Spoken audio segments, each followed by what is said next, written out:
There's never a boring day in the park on Regular Show. This is one of Cartoon Network's longest running cartoons, and it's full of action, comedy, and all-around 80s goodness. Whether you're a loser in life like Mordecai, arrogant like Rigby, or a hardcore partier like Muscle Man, there's bound to be someone you relate to in this crazy show. There's plenty to marvel and appreciate in all the unexpected chaos. So we're counting down 107 more facts about Regular Show. So let's get back to work! Let's get started.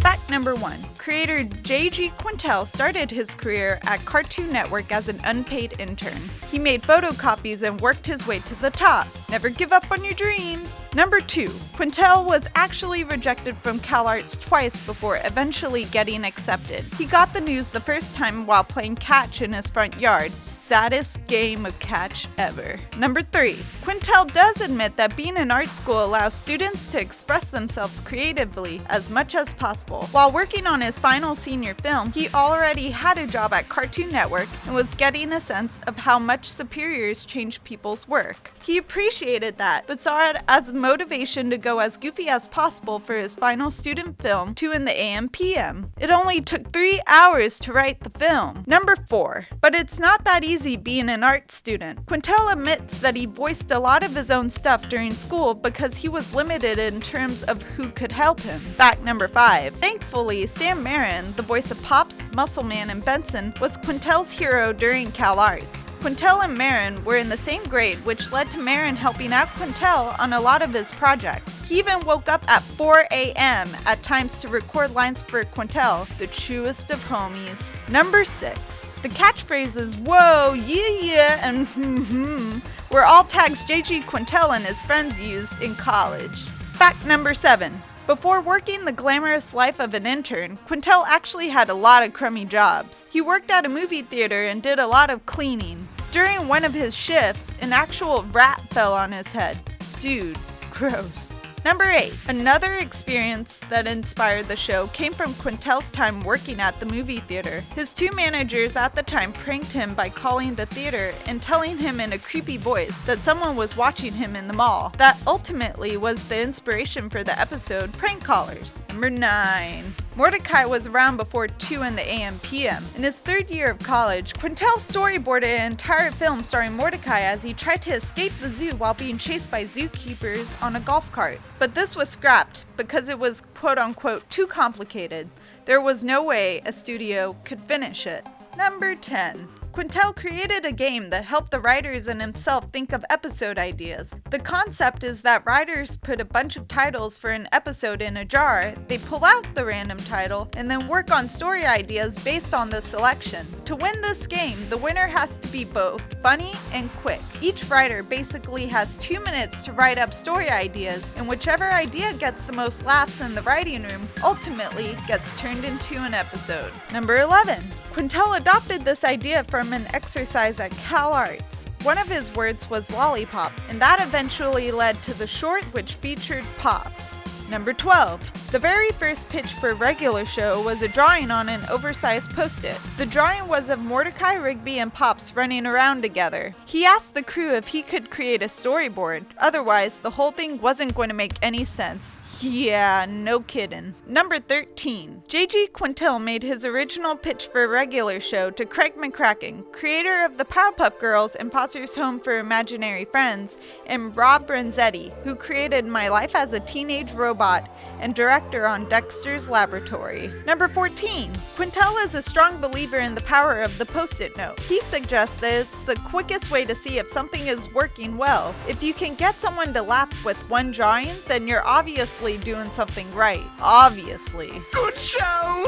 Jolly good show! Number 15. It only took 3 storyboards to get the pilot greenlit. Granted, Quintel had to tone down some of the jokes and add in new characters to make it work, but it's safe to say he did it rather well. Number 16. All of the storyboards for each episode starts on a post-it note. One storyboard can end up being up to 400 to 500 post-it notes. Number 17.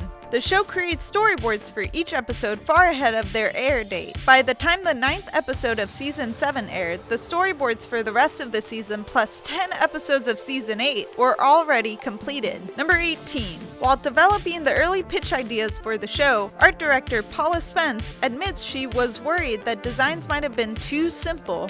While other shows being pitched at Cartoon Network had bold designs, Quintel defended his style, claiming, "It's called regular show for a reason." Ha, he was onto something. Number 19.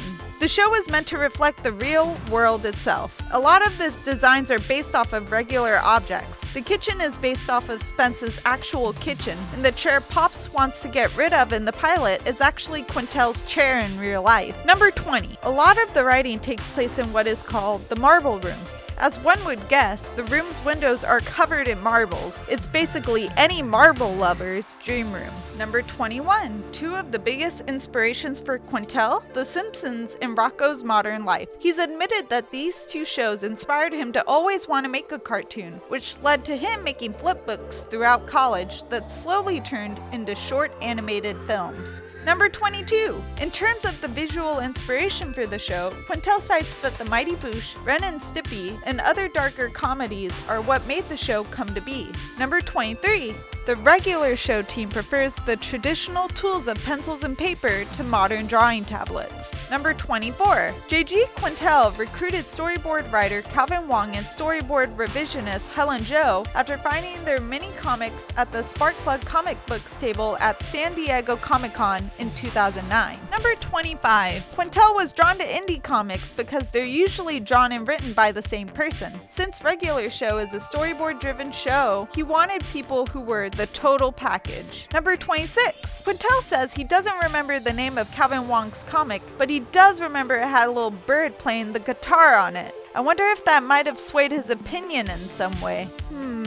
It was called Ramble On, in case you were curious. Number 27. Quintel found out about writer, storyboard, and voice of Eileen Minty Lewis through a comic given to him by Calvin Wong and looking through her blog. When Lewis wrote one of the early episodes for Eileen, her speaking voice was so perfect that she had to play the character. Number 28. Eileen is one of the smartest characters in the show. Storyboard artist Hilary Florido believes she's one of the few characters who thinks with her brain while others rely on their heart. Plus, she can start a campfire, balance pancakes on her head, and knows the number to animal control by heart. Ultimate girlfriend material. Number 29. When recording the voice for Mordecai, J.G. Quintel imagines how he would react in the situation of the episode. Mordecai is his alter ego after all. Number 30. Regular show's attitude toward voice actors is that they wanted actors who talk like normal people instead of wacky cartoon voices.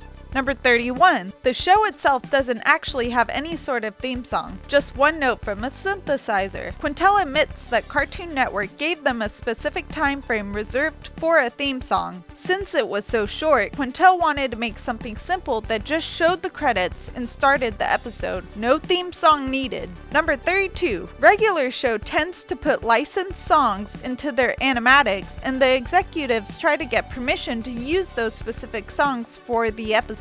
Number 33. Calvin Wong, who also does music for the show, had a hard time writing some of the compositions. He thought the biggest challenge was that the music should suck, but not suck intentionally, like my online dating profile. Number 34. Writer Minty Lewis admits making something bad isn't that easy. For her, writing something bad but keeping it funny was the biggest challenge when writing some of the lyrics. Number 35. Writer and storyboard artist Sean Seals wanted to make the rapping in the episode Wrap It Up as cool as possible. He thinks there have been a lot of bad raps in other cartoons, and he wanted to break that trend. Number 36. The episode Karaoke Night features Pop singing the song Footloose from the 1984 film of the same name, while he and the other park employees give a beat down to the karaoke bar employees. Number 37. One time during a recording session, one of the actors' mouths accidentally made a fart noise. So the sound engineer kept randomly playing that noise for the rest of the session. Adulting! Number 38. Quintel loves listening to 80s music while at work. He also enjoys playing video game music on constant loops since there's no distraction due to the lack of lyrics. Number 39. The writers try hard not to have the show in a specific year or have it dated, but they try to keep it vaguely in the 80s and 90s. Number 40. To keep the show grounded, the staff makes sure that each episode follows the 3-act structure perfectly. Number 41. Despite that sounding a bit uptight, the episode structures are quite loose. The concept for the story is that each episode starts with some kind of relatable event and it turns into something magical, which leads to some of the craziest things happening in that episode. Number 42. Quintel happily admits that the show has taken a more emotional turn while still keeping its wacky roots. As the world has progressed in the show, he notes that himself and the writers have focused on fleshing out all of the characters and giving them their chance in the spotlight. Number 43. Two of the most emotional episodes are Laundry Woes and Dodge This, according to writer Michelle Cavan. She believes that these were the most emotional episodes for Mordecai, where he has either learned to move on or fix his own mistakes. Number 44. In its earlier roots, the show was more male-centric. In an interview in 2011, Quintel admits to that, but promises more female characters in the show. As the show has progressed, so has its number of female personalities. Girl power! Number 45. Margaret was first written as someone Mordecai just wanted, a perfect person. However, as the show developed, storyboard artist Kat Morris is proud of the fact that Margaret has grown as a character with flaws and isn't someone who's just perfect. Number 46. Quintel also says that he sees the park being a representation of the normal world. The show may be filled with crazy characters, but he wants people to feel like any character might be their buddy, which includes going on crazy trips to the moon or wherever else. Number 47. The park itself is constantly evolving and growing just as the show does. Quintel admits that the cool thing about animation is that you can cheat a bit. There are always new things being added to the park to give it more character and a sense of age. Number 48. Storyboard artist Kat Morris admits this to cheating on the house as well. She's confessed that the house is a little free-floating and it never hurts to add an extra room here and there if needed. Number 49. A lot of the rooms don't have a real sense of design, aside from Benson's office. He has a rug, a couch, a water cooler, and some filing cabinets. Spence will change his bulletin board constantly, and sometimes it'll even be a window. No rules. Number 50. The first drawing for the pilot was the house. Spence admits that the painting of the house is still very loose. Number 51. Regular Show the movie came about when the network asked J.G. Quintel if he wanted to do a 40-minute special, but Quintel turned down the offer and asked for a movie instead. Just like the show, Regular Show the movie was storyboard driven. However, if he wanted to do another one, J.G. Quintel would want it scripted out because that would save a lot of headache. Number 52. When doing the art for the movie, the design for the house had to be changed so that it was as close to the original version as possible. Number 53. Regular Show has modern technology like flat screen TVs and viral internet videos, but also has older gadgets like laser discs and tape recorders. These were mixed together to represent how Quintel grew up as these technologies existed and were replaced with the newer ones, but mostly he just thinks it's funny. Number 54. Some of the characters in the show have a specific pie chart which maps out their facial structures. Mordecai is 25% confused, 30% crest, 15% sideburn, and 30% chin. Number 55. Rigby has the most simple pie chart out of all of the characters. He's just 100% Rigby. Yeah! Number 56. Rigby is a raccoon because Quintel sees raccoons as jerks, but he also really likes raccoons, jerkiness and all. Number 57. William Salyers, voice of Rigby, found out that some people in Australia think Rigby is a squirrel because they don't actually have raccoons over there. Number 58. Marin can relate a lot to Benson as a character. During his time at Cal Arts, he would get really mad at his animations in his cubicle and would get explosively angry. Cubicles are evil! Number 59. Infantino thinks that Benson is one of the most complex characters in the show. He believes that Benson's relationship with Mordecai and Rigby has grown from hating them to being a disappointed father figure. slightly better. Number 60. Benson is beloved among a lot of the writers and artists. Writer Michelle Cavan loves Benson because she believes his emotions are so extreme. Number 61. Sometimes Mark Hamill, the voice of Skips, will start talking about Star Wars and everyone will drop what they're doing to listen to him. Number 62. Muscle Man is a hit among the executives at Cartoon Network. Executive Conrad Montgomery gives creative notes on every episode and always roots for Muscle Man. His favorite Muscle Man trait? That sweet, sweet shirt twirling. Number 63. Starla was meant to be a one-off character. However, the writers loved her so much and it gave Muscle Man a sense of emotion. Since, he cried in the shower over her. They ended up loving her and keeping her as a regular character. Go Starla! Number 64. CJ is played by Linda Cardellini, who you might recognize as Wendy from Disney's Gravity Falls. Number 65. Whether or not High Five Ghost is tangible depends on what the moment calls for to be funny. Number 66. J.G. Quintel said himself that he doesn't know who High Five Ghost was before he died. Number 67. When asked to explain High Five Ghost, Quintel said, "He's just a dude, a cool dude." Number 68. A lot of people have died on regular show. A lot. There's at least 80 confirmed characters who are deceased in the show. Number 69. Thomas the intern turned out to be a secret Russian agent named Nikolai sent to spy on American parks. Number 70. He was originally supposed to be just an intern, but the writers decided to add the backstory after the fans reacted to how Thomas was just around and not doing anything. The writers came up with the secret agent story and found that it fit perfectly when they look back at previous episodes. Number 71. The regular show Halloween specials Terror Tales of the Park are anthology horror episodes similar to The Simpsons' Treehouse of Horror episodes. Quintel has said that the Treehouse of Horror episodes were a huge inspiration for him. Number 72. Terror Tales of the Park 2 had a much darker original ending. In this version, it turned out that the gang actually died in the car accident at the beginning of the episode and their tow truck driver was taking them to hell. Number 73. In Terror Tales of the Park 5, Benson is dressed as Sherlock Holmes, Rigby is dressed as M. Bison from Street Fighter, Mordecai is Bruce Lee from Game of Death, Skips is Rambo, Pops is the Fourth Doctor from Doctor Who, Muscle Man is Snake from Escape from New York, and High Five Ghost is Willow from Willow. Number 74. Speaking of Willow, J.G. Quintel got to take a picture together with Warwick Davis, the actor who plays Willow Oofgood.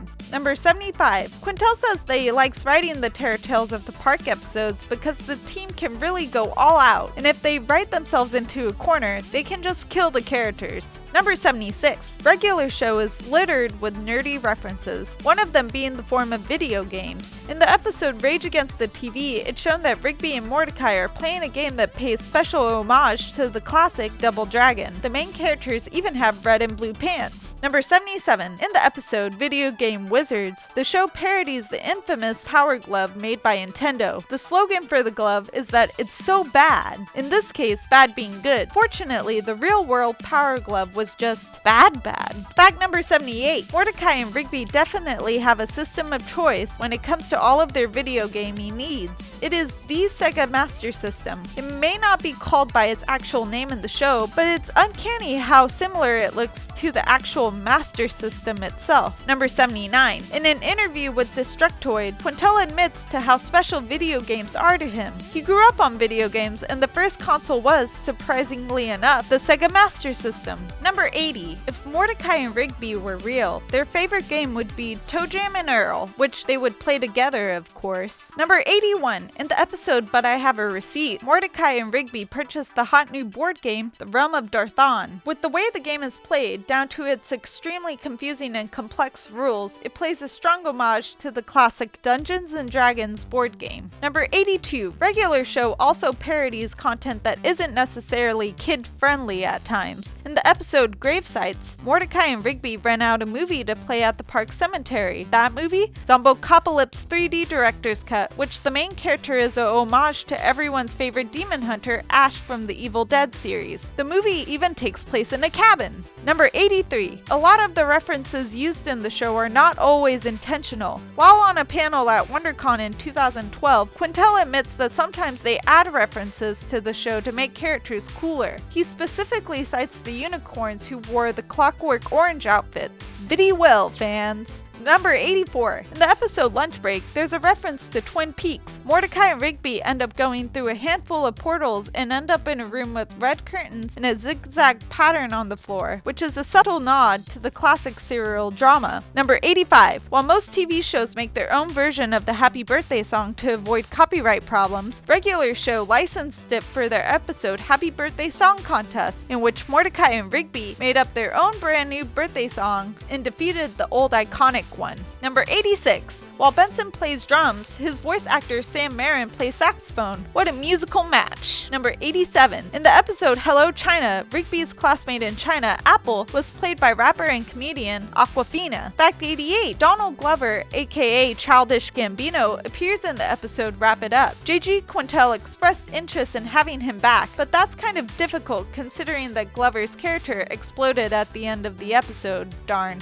Number 89. Two celebrities that the crew would like to have make a guest appearance on Regular Show are Morgan Freeman and Jack Black. Jack Black especially because Quintel thinks the feel of Tenacious D would fit well in Regular Show. Number 90. One scrapped episode called Chocolatude had the cast looking for a vending machine in the park, and there was a contest to find the right machine, and Benson ate candy that turned him into chocolate, and they had to go to the factory, and is it obvious the reason it was scrapped was because it was too convoluted? Elements of this episode were later used in one of the Terror Tales of the Park episodes. Number 91. The episode Excellent was shot down in its early version, where the story revolved around Rigby attempting to eat eggs only to vomit. His vomit was supposed to come to life and train Rigby to eat the eggs. After the reworked and final version was released, it won an Emmy. Rules are for fools. Number 92. In that same episode, the show references Raiders of the Lost Ark in a not so subtle way. At the end of the episode, Mordecai is teleported to some sort of cave and must choose the right prize. In Raiders, Indiana Jones must choose the true Holy Grail. Number 93. The episode The Maximum Glove heavily references the Nintendo Power Glove and even references the line, "I love the Power Glove, it's so bad," from the film The Wizard. Number 94. The episode California King features a reference to The Labyrinth, with the villain resembling the late David Bowie's character from the film. Number 95. The episode Brilliant Century Duck Crisis Special was a homage to Japanese mech series. Its opening was the parody of the opening sequence of Evangelion, and the episode itself referenced different series such as Voltron, the Power Rangers, and Gundam. Number 96. The episode also has callbacks to a number of different episodes including Gotta Basketball, A Bunch of Baby Ducks, and The Maximum Glove in the form of components to the gang's mech. Number 97. For a lot of the villains, Quintel wants them to feel very 80s as well. His most common direction he gives to the storyboard artists is to make the villains look like a combination of Predator and Sylvester Stallone from Rambo. Number 98. Quintel made Mordecai a blue jay because he likes blue jays, but the name Mordecai itself comes from the bird that shares the same name in Wes Anderson's The Royal Tenenbaums. Number 99. The episode Trash Boat, when Rigby legally changes his name to Trash Boat, derives from one of the games where the writers picked random titles out of a hat. Number 100. Skips is the only character that Mordecai and Rigby trust the most at the park. Morris says that Skips knows things intuitively, and that Mordecai and Rigby go to him over Benson or anyone else when they need help or advice. Number 101. Regular Show has seen its fair share of edits in the UK. The Real Thomas had edits including changing all mentions of Russia to Druzhnia, a real place by the way, removing Russian writing and changing Rigby's line, "Now we're all bone," to "Now we're all toast." Number 102. There was also a scene in another episode where Mordecai and Rigby kept calling each other turds. In the UK version, turd was replaced with plank, and no, not the one from Ed, Edd and Eddy. Number 103. When Rigby lowers the watch into the time machine, it reads 58008, which upside down makes boobs. Boobs. Number 104. J.G. Quintel initially didn't think Regular Show would last more than 2 seasons. At that point, his experience was that Cartoon Network shows would get canceled after 2 or 3 seasons. 105. J.G. Quintel said that he'll keep making Regular Show episodes as long as Cartoon Network wants them, but he also went out of his way to ask the network that when they do decide to end the show, they let the team know ahead of time so they can give it a proper ending. Number 106. The show has had a tremendous success on both the audience level and the critical level. The show has been nominated for 6 Emmys, which they say 1-1, whoa! And averages over 2 million viewers per episode. Fact number 107. As of now, there's been 7 seasons of regular show with an 8th season on the way, a movie, and a handful of digital shorts. So JG Quintel, it's safe to say that regular show isn't going away anytime soon. True facts. And those are 107 more facts you should know about regular show. Hit that subscribe button and let us know if we missed any rad references or specifics in the comments section below. Thanks for watching, and remember, Frederator loves you.